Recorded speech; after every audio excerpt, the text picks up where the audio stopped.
Your Excellency, Ladies and Gentlemen, Monsieur le Président du Esprit de Finance, Monsieur l'Administrateur Général,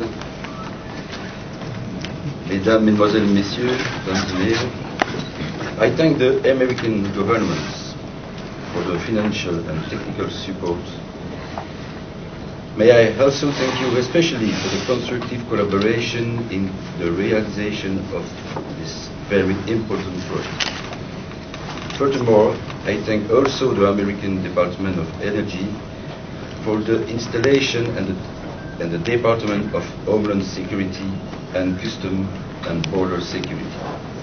Ik wil ook hier bedanken het Federaal Agentschap voor Nucleaire Controle voor de constructieve samenwerking, het Antwerps Havenbedrijf voor hun steun, de terminaaloperators voor hun constructief medewerking ook, de voorzitter van de FOD Financiën voor de steun, de douane en bijvoorbeeld de projectleider Herman van Kouwenberg hier.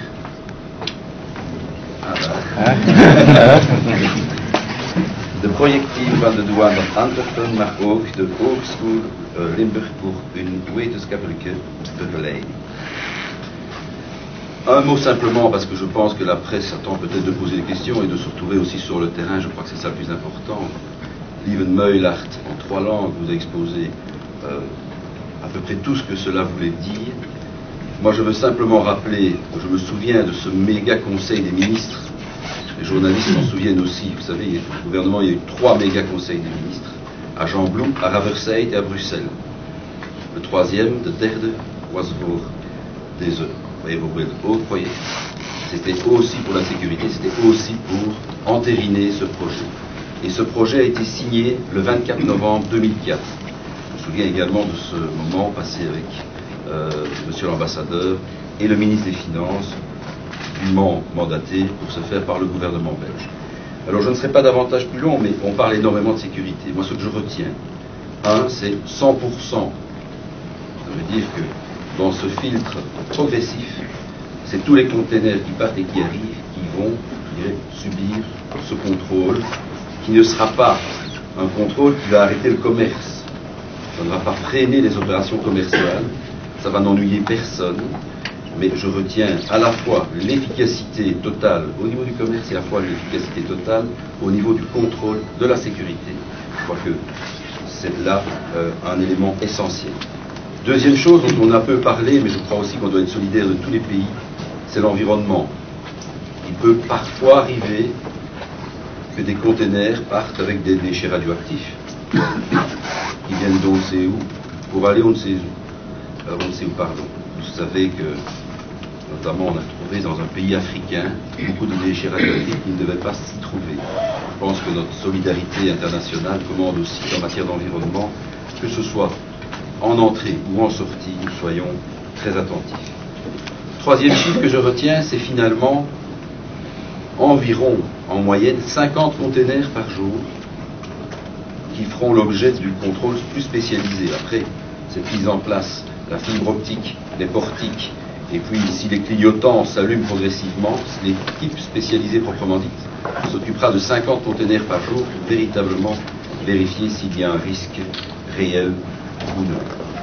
Voilà en tout cas moi 3 idées majeures que je retiens, mais je voudrais terminer, parce qu'on va passer toute cette belle journée par le discours, je crois qu'il faut aller vraiment voir sur le terrain ce qui se passe.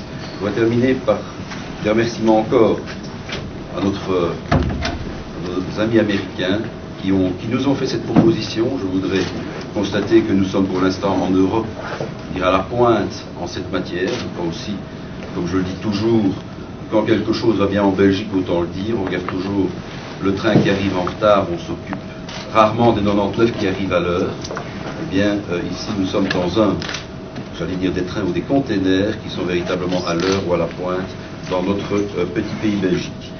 Je terminerai également en disant que Anvers-Antwerpen est en passe de devenir le 4e port au monde en termes de transit de containers, accueil, départ, arrivée.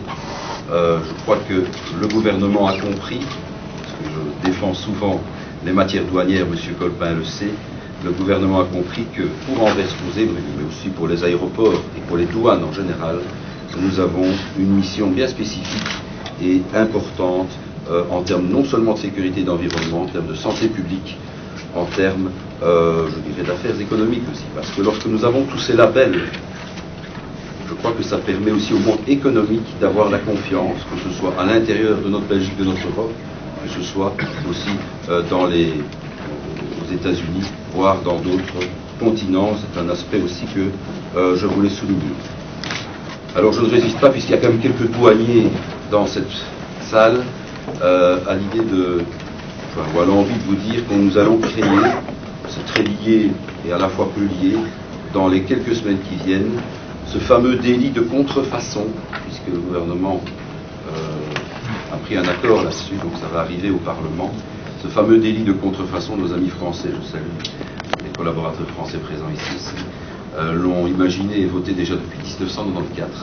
Eh bien, ce délit va exister aussi avant la fin de l'année en Belgique, ce qui permettra non pas d'avoir une politique sécuritaire pour le plaisir, mais aussi de permettre à nos douaniers de travailler en toute connaissance de cause et aussi de manière préventive. Donc, je pense qu'il s'agit là, avec le lancement l'année prochaine du fameux PLDA, l'opérationnalisation totale de douane paperless, je pense qu'il s'agit là, avec méga porte initiative, douane paperless, je pense beaucoup de possibilités, je dirais, complémentaires pour notre douane. Je pense qu'il s'agit là d'une trilogie de bonnes nouvelles qui